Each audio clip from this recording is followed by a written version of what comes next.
তাই মাংস তরকারির জন্য নিয়ে নিলাম রসুন, কাঁচা লঙ্কা, জিরা গুঁড়ো,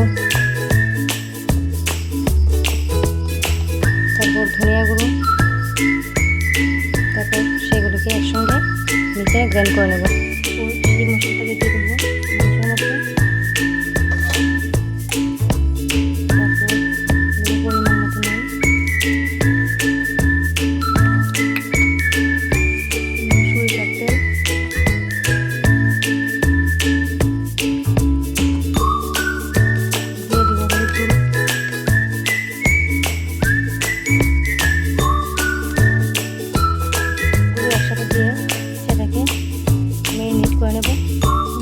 করা হয়ে গেছে, এবার ঢেকে রেখে দেবো 10 মিনিটের জন্য।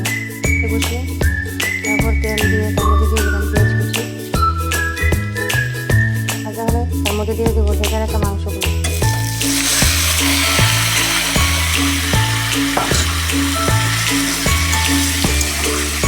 তারপর সেগুলিকে তেলের সঙ্গে মিশিয়ে নিতে হবে।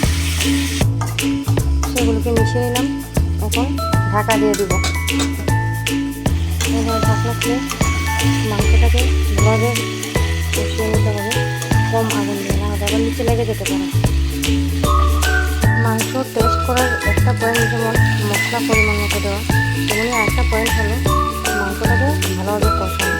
মাংসটাকে যত ভালোভাবে কষানো যায় ততই টেস্ট ভালো হয়। তাই সেটাকে কম আগুন দিয়ে নেড়ে চেড়ে কষাতে হবে। আমার ভিডিও যদি আপনাদের ভালো লাগে অবশ্যই লাইক, কমেন্ট করবেন এবং সাবস্ক্রাইব করবেন।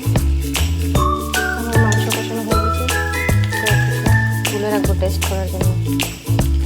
কষানো মাংসটা আমার খুবই ভালো লাগে। আপনাদের কার কার ভালো লাগে অবশ্যই কমেন্ট করে জানাবেন। সবাই ভালো থাকবেন, সুস্থ থাকবেন।